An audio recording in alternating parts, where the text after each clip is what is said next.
All right, we are live again with the Daily Parks and Rec Show.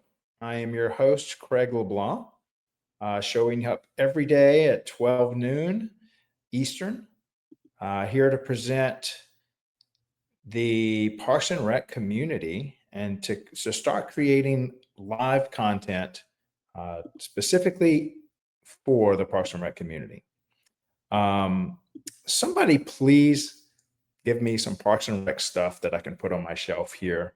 A lot of it comes from my business background or my Bitcoin background or anything else, but I want to get like an NRPA logo and maybe some other state logos. Shonda, if you want to send me something for City of Mobile or any of the other cities, I would love to start putting stuff on the bookshelf next to Fro, which that's Fro, for those of you that don't know. She goes with me wherever I go. She's the guardian of the bookshelf. So if you have anything you'd like me to put on there, I'm going to start brainstorming and thinking of some stuff. I could also put some of the sponsors, some of their logos on the shelf and just kind of rotate them through there. So anything y'all have as far as ideas for that, we're getting a lot more viewership and our audience is growing leaps and bounds across all media platforms. So looking forward to getting the word out about what Parks and Rec is doing. Please check out episode number 14. I posted that yesterday on the Parks and Rec show on the Facebook group, formerly known as Parks and Rec Done Right. We're rebranding it to the Daily Parks and Rec show, but Shonda did a great job. She is just one of the all-stars of the Parks and Rec community. Really loved having her and chatting with her. We're going to get together, me and her, and do something specific just for NRPA and try to put together a really good, convincing argument as to why you need to attend NRPA in Florida coming up. It is just a great experience, and I wanted to hear it from Shonda. We may get someone, she's going to try to get someone else also along with that show. And we just want to really put forward a compelling case of why you as a city should be sending your Parks and Rec professionals to the national convention. And then we may do a separate show, might do it in the same show, where we're also pitching a good, strong case of why you should attend your local and state convention. And we may get some of the executive directors on that show as well to really speak about the benefits of your Parks and Rec professionals attending this and how much it benefits them throughout the year as they're trying to improve and build your Parks and Rec community. They're not starting from ground zero, but they're taking where a lot of cities have left off. Cities are very highly collaborative and are willing to help other cities facing the same problems that they're facing, and are more than willing to give contacts and resources and even game plans and roadmaps as to how they've done anything they've done in the Parks and Rec community. I can't think of, at least I've never participated in a community that's more collaborative. And I think that's important to take advantage of when you're building anything or putting on any event. Don't start from ground zero. Reach out to people on this site, on the Parks and Rec Daily, in our Facebook group or in our LinkedIn group, and just ask, hey, we're looking to get our first splash pad. We're looking to put on our first 5K. We just started a farmer's market.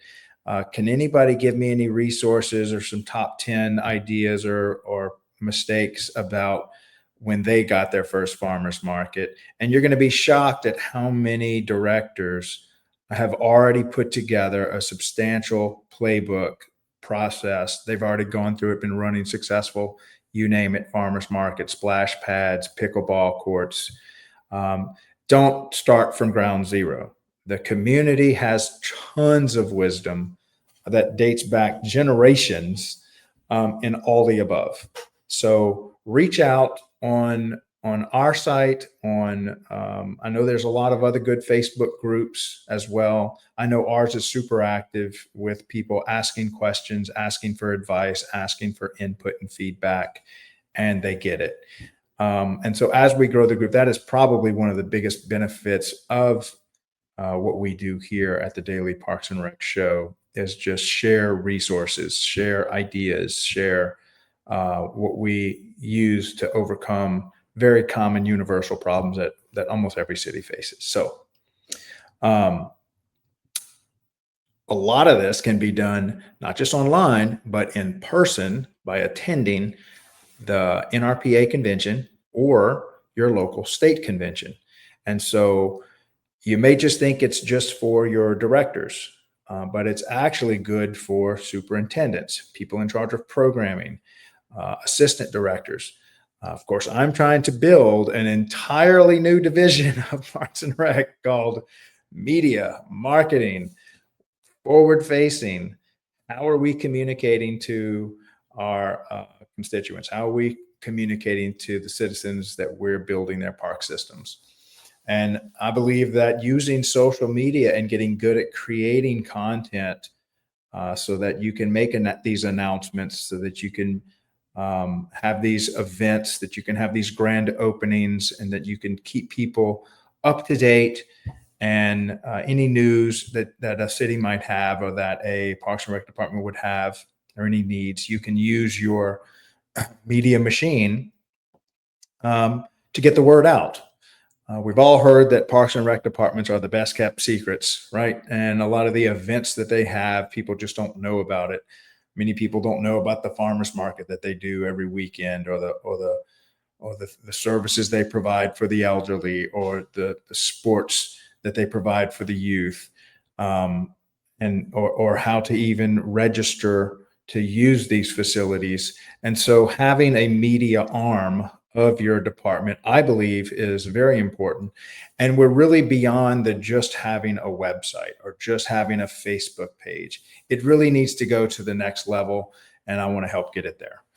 This is something I'm doing for the Parks and Rec community. We do need sponsors for this. And so our first sponsor is Palco LED Lighting. We're working on some ad reads for them starting next week. We also have a couple of vendors that are interested. So we're working with other vendors that work with the Parks and Rec community. And we can have a little ad read before or after the show. We'll figure out how to put them in where it makes sense. And I really want vendors that are already supporting the Parks and Rec community, that this is their, working with Parks and Rec is who they do business with.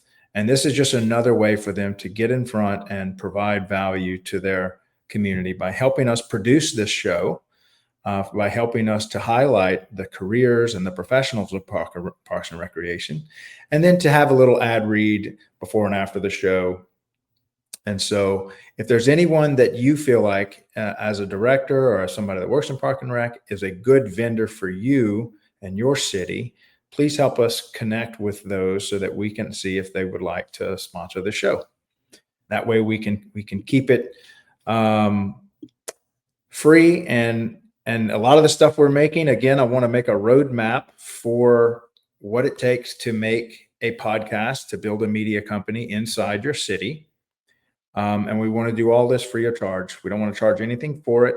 And the only way I'll be able to do that is if I can get sponsorship. So thank you to our first sponsorship in Palco Lighting, and we'll be able to release something probably next week. I am working on some stuff with them right now. Nate, still, he is putting together a little mic package for us. Again, when you do this, you're going to need a hardware stack to be able to record good lighting, good sound, good video. I'm going to put together a roadmap for everybody so that y'all can create your own little media room, media company, sound room, whatever, and just get in the habit of a cadence, a daily rhythm of just producing good content for your city, letting them know what's going on, and building a community within your social media platforms, and where you're regularly talking to them, updating them, educating them about live events or anything you have going on in your city. So I'm going to help put together that for the community.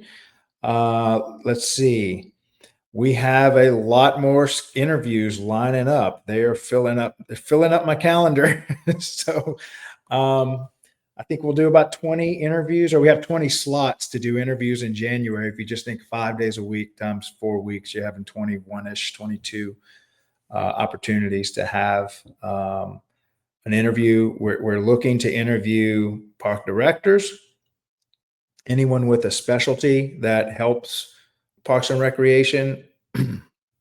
I've seen really good ones. Like one year, I saw a law enforcement person come and give a talk on shooter. You know, having someone that's maybe looking to do harm at one of your events on the weekend, and what do you do? And so stuff like that, where you have someone that maybe educates people on aquatic centers, or hiring lifeguards, or staffing your concession stands. These are more or less topic driven, but it's not just about highlighting, which this is good. We want to highlight the directors, the success stories that we have, like Shonda, and like Cameron, and like Ashley, and like all the other people that we've had on the show. But we also want to find what are specific topics that are very important to Parks and Recreation to understand, maybe have a deep knowledge about, that we can bring somebody on the show, create a piece of content, and then maybe it's something that you could even have your staff watch because it's that good, or it's that educational, or it's that important for your staff to know. So we'll start coming together with a list of topics. And then in addition to that, we'll have interviews of directors, and hopefully produce some great content for you. All right. So did want to thank all the speakers for coming on. Thank you for all the speakers that are coming up in January and February. We are still putting together my little the LinkedIn daily Parks and Rec show account. Soon as that's done, I'm hoping to get that finished up this weekend. I'll start sending invites and connecting people. I have a lot of personal connections on LinkedIn, of course, here on Facebook as well. So I'll be asking you to also like and follow the account we're going to create on LinkedIn. So be looking for that to come up in the next couple of weeks. And finally, just wanted to wish everyone a happy new year. Hopefully 2024 was an amazing year for you. I know it was for me. Had a lot of changes in my life. It seems like this was just a year of change and upgrading, and hopefully everybody's reaching a higher level in their life this year.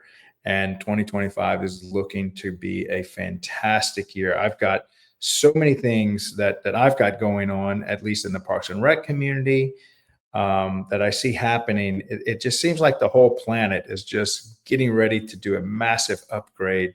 I know a lot of times we hear a lot of negativity or news coming out, but look, don't fall for all of that.